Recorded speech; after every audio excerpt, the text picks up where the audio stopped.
بسم الله الرحمن الرحيم. إذا وقعت الواقعة ليس لوقعتها كاذبة خافضة رافعة. إذا رجت الأرض رجا وبست الجبال بسا فكانت هباء منبثا وكنتم أزواجا ثلاثة فأصحاب الميمنة ما أصحاب الميمنة وأصحاب المشأمة ما أصحاب المشأمة والسابقون السابقون أولئك المقربون في جنات النعيم ثلة من الأولين وقليل من الآخرين على سرر موضونة متكئين عليها متقابلين يطوف عليهم ولدان مخلدون بأكواب وأباريق وكأس من معين لا يصدعون عنها ولا ينزفون وفاكهة مما يتخيرون ولحم طير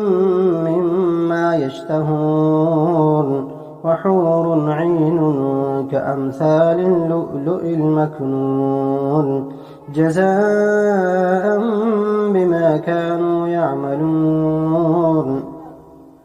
لا يسمعون فيها لغوا ولا تأثيما إلا قيلا سلاما سلاما وأصحاب اليمين ما أصحاب اليمين في سدر مخضود وطلح منضود وظل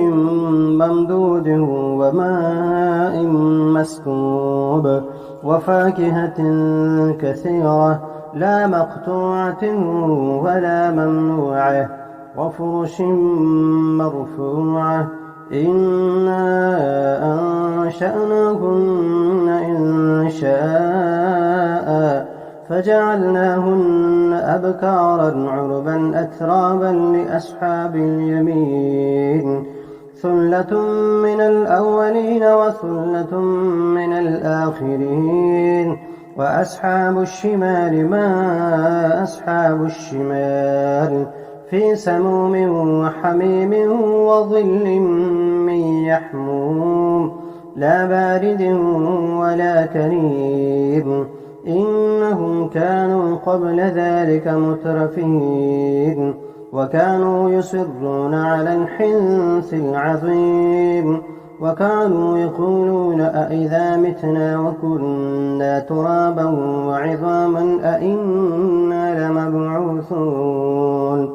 أوآباؤنا الأولون قل إن الأولين والآخرين لمجموعون إلى ميقات يوم معلوم ثم إنكم أيها الضالون المكذبون لآكلون من شجر من زقوم فمالئون منها البطون فشاربون عليه من الحميم فشاربون شرب الهيم هذا نزلهم يوم الدين نحن خلقناكم فلولا تصدقون أفرأيتم ما تمنون أأنتم تخلقونه أم نحن الخالقون نحن قدرنا بينكم الموت وما نحن بمسبوقين على أن نبدل أمثالكم وننشئكم فيما لا تعلمون ولقد علمتم النشأة الأولى فلولا تذكرون أفرأيتم ما تحرثون أأنتم تزرعونه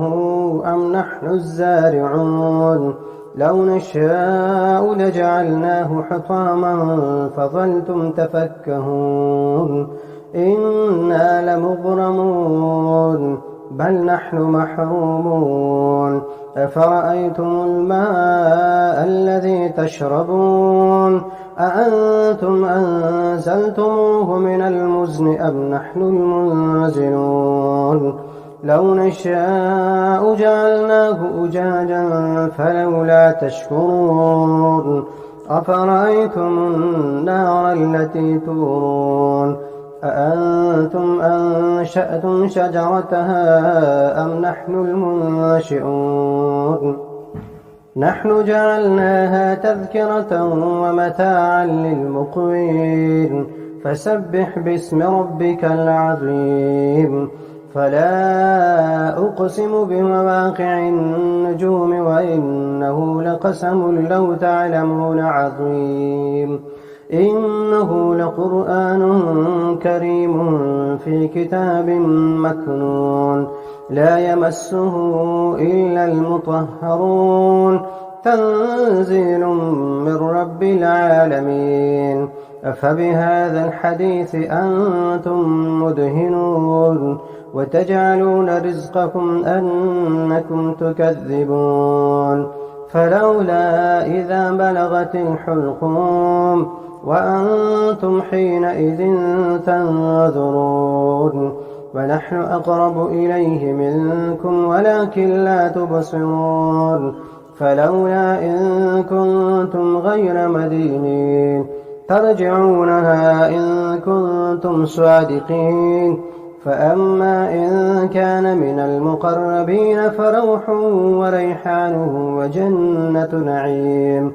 وأما إن كان من أصحاب اليمين فسلام لك من أصحاب اليمين وأما إن كان من المكذبين الضالين فنزل من حميم وتصلية جحيم إن هذا لهو حق اليقين فسبح باسم ربك العظيم